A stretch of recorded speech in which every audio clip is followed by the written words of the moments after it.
Bonjour, c'est Ced. Aujourd'hui, on se retrouve pour une vidéo matérielle.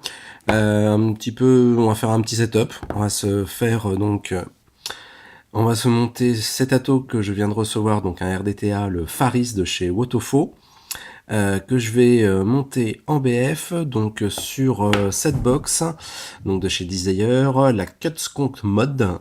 Voilà, donc une box qui accepte les accus en 21700. Il y a aussi un adaptateur pour mettre des accus 18650. Donc on a le choix, on peut mettre ces deux types d'accus. Sa plage, en wattage variable, va de 5 à 108 watts. La plage en voltage, c'est 0,8 volts. Elle accepte des résistances à partir de 0,08 ohms et une plage de température pour le contrôle de température de 200 à 600 degrés Fahrenheit. Voilà, alors l'avantage de cette box, c'est qu'elle a une forme bien particulière. Donc déjà, on retrouve deux petites rondelles, bravo. Ça, j'aimerais bien en voir plus souvent.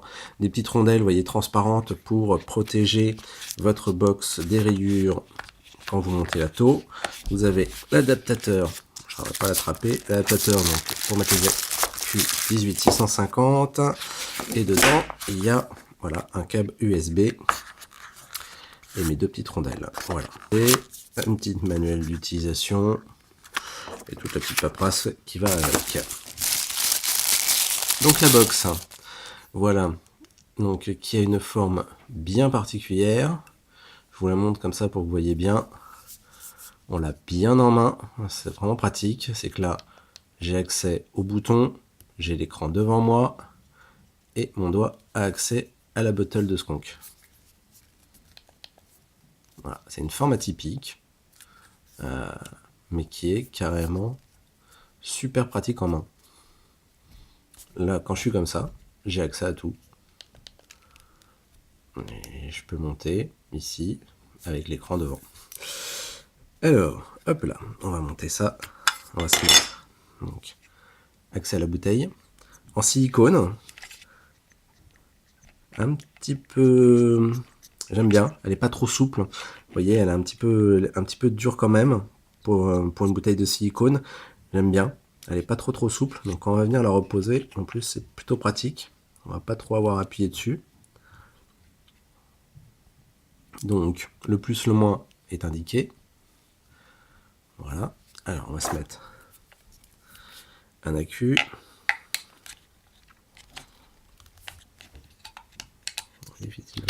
Tac. Non, il rentre tout seul. Alors, 1, 2, 3, 4, 5. Voilà. Donc c'est une box qui va jusqu'à 108. Ok.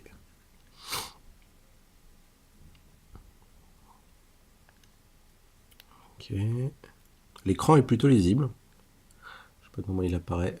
Là, il apparaît un peu bleu. Moi, il est vraiment bien blanc, mat. Bon, il doit y avoir le film de protection encore devant aussi. Hein. Ok. Et donc, elle est noire avec des petits boutons rouges, un peu métallisés. Voilà. Donc, vous voyez, quand je l'ai en main, on a accès au power, au plus, moins, en voyant bien l'écran devant moi, et je peux skunker. Pas mal, hein? Allez, on va se regarder à la taux. Comme d'hab, chez Wotofo, on a tout ce qu'il faut. Le kit contient du coton, un drip tip supplémentaire, des coils, du spare, des joints de spare, un petit outil et un tube de remplacement. Hop là, ici, qui est en plastique. Donc, avec un effet un peu gibré. On a donc un drip tip en plastique noir. Je sais pas si j'arriverai à l'attraper, je suis en train de le lancer. On va plutôt sortir tout de la boîte. Alors, déjà celui-là. Hop, voilà. Donc les gravures, 3 airflows qui sont en biais, qui vont plonger à l'intérieur. Dessous, donc on retrouve déjà monté le pin BF, super. Et un drip tip rouge, voilà, que je vais garder, qui va faire un super setup sur cette box. Voilà. Parfait. Ça va donner un bon truc. Bon, bah on va se monter ça. Allez. Donc voilà, une petite notice. Voilà, qui explique que le Faris, on peut le monter, j'imagine, en RTA. En RDA, pardon. Voilà, RDA et RDTA. Ça, voilà. Donc on a un petit outil pour nous donner la longueur, comme sur le Recurve.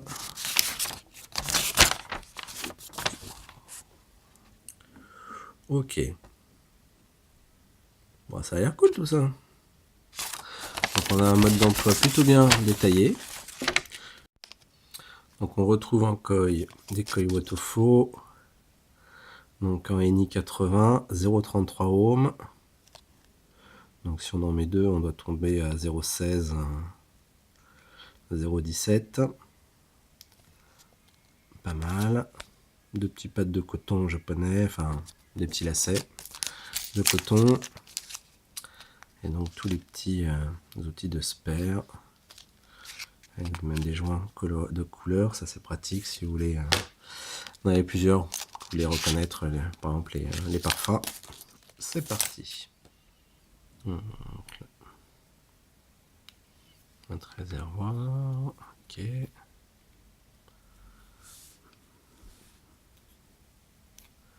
Alors les airflow, ouais. Ok, on peut donc cacher les trous des deux côtés uniquement.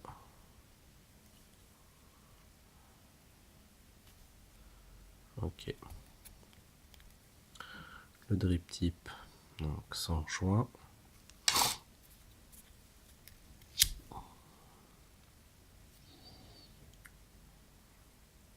Un petit dôme quand même. Et donc un plateau qui rappelle un petit peu celui du Recurve.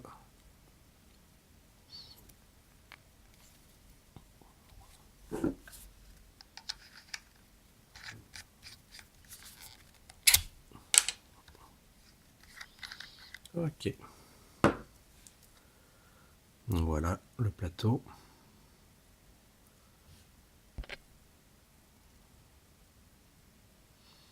Donc, les airflows qui vont arriver bien directement dessus. Petit joint, voilà. Donc on a les vis, juste ici et ici. On a un petit trou avec un petit bouchon pour le remplissage du RDTA. Ce qui ne me servira pas puisque moi je vais l'utiliser en BF. Et donc en BF ça va venir arroser. Dans les petits trucs de spare, enfin dans tout le petit sachet de spare, vous avez aussi ces petites pièces en silicone. Ça c'est vraiment bien. Si vous le montez en simple coil, si vous le mettez en double coil, vous allez mettre vos deux coils là et votre coton ici. Vous voyez, les trous sont très très gros. Donc avec deux coils bien cotonnés, ça ne représente pas de problème. Par contre, si vous mettez un simple coil, bah, pour le remplir, ça va être assez chaud. Donc vous avez ces petits réducteurs en silicone, voilà, qui viennent se mettre pour réduire. Et donc là, vous mettez juste la bonne dose de coton, comme il faut. Ça, c'est pas mal. Alors voilà le deuxième drip tip. Donc au niveau des ouvertures, un peu plus conique. Peut-être un peu plus gros, j'ai l'impression. Et surtout, une forme conique. Voilà. Je ne sais pas si vous voyez bien les ouvertures. Voilà. Bon, il doit être à peu près similaire quand même. Hop là, voilà. Donc, alors j'ai pris du Clapton 26 gauge, j'ai fait 6 tours donc sur leur axe qui a l'air de faire 3 mm. Donc on va couper les pattes donc à la bonne longueur avec leur outil. Donc je me place là-dessus, voilà. Et puis on va reporter le même. Voilà. On va se placer. Tac. On va le mettre dans l'autre sens. C'est plus simple. Voilà. Voilà. Hop là, premier coil. Donc, on va se mettre de côté. C'est pas le plus beau que j'ai fait, mais bon, il sera efficace. Donc voilà, les deux coils. Bon, c'est pas les plus beaux. Hein. Donc, les deux coils. Alors, ça nous affiche une résistance à combien ça? 0,43. Bon, écoutez, on va dire que c'est pas trop mal.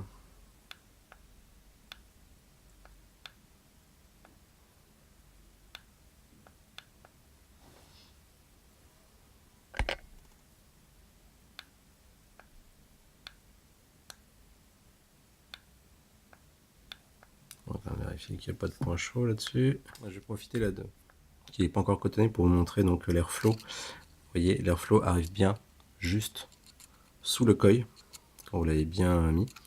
Donc l'air va arriver juste en dessous pour remonter. Vous voyez, donc là les airflows ne sont pas droits, ils sont bien en biais, ils arrivent juste en dessous. Donc voilà. On va mettre les petits pads. Alors on va vraiment les garder en entier. Parce qu'il va falloir qu'on arrive à faire plonger ça dans la cuve.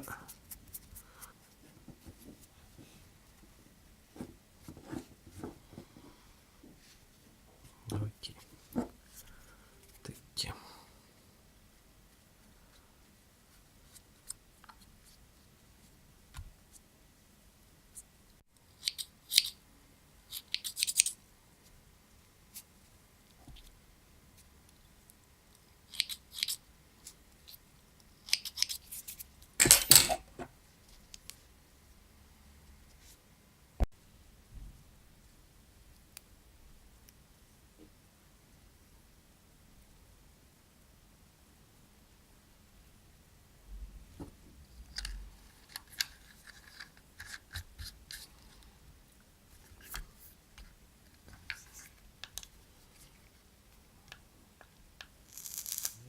Du jus.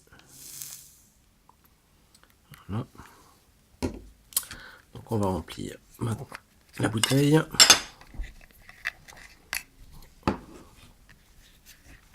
Vraiment sympa cette bouteille. Hein. Silicone bien épais. Donc voilà, on peut tenir la base.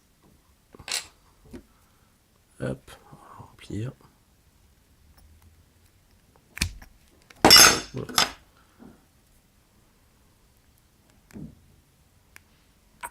On va remplir à moitié. Voilà. Tac. Donc, j'ai même pas regardé combien faisait la bouteille. Je pense qu'elle doit faire dans les 7 ml. On va vérifier.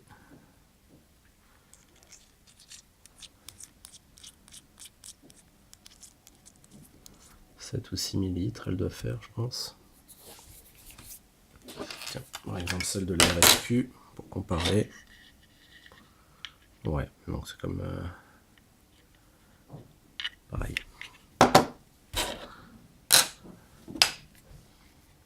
Alors, on va remettre ça, hop là, tout simplement, hop là, au tuyau, voilà.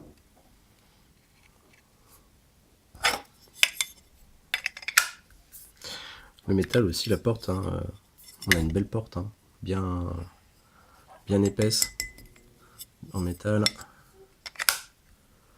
ça bouge pas, enfin, quelque chose qu'on a en main. Ça c'est une bonne nouvelle, parce que depuis quelques temps j'ai que des modes avec des portes qui bougent.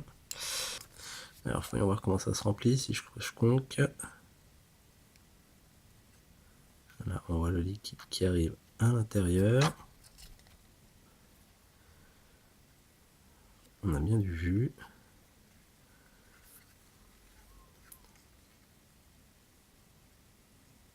Hop là, parfait.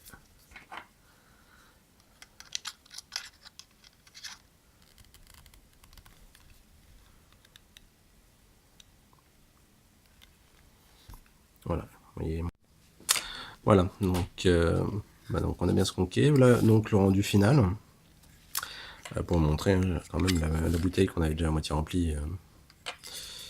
Elle est déjà bien partie juste pour charger donc, le réservoir qui est pas rempli à fond, j'ai l'impression. Ouais, j'ai de la bulle d'air. Donc, on va se mettre à 60 watts. Donc, je suis en 0,41 ohms. Ouais, on va se mettre à 60 directement. Ça part bien.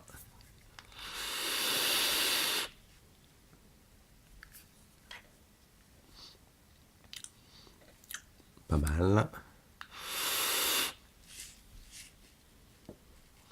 Peut-être encore un peu trop aérien pour moi. Si je vais placer à 2 trous. Donc 2 trous de chaque côté. 2 trous, on va voir ce que ça donne. Le tirant est pas mal, hein. À 2, je préfère.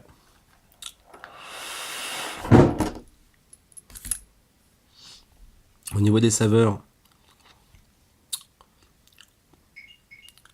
c'est pas mal, mais ça pourrait être un peu mieux, je pense. C'est pas un liquide que je connais très bien, donc un liquide de pomme.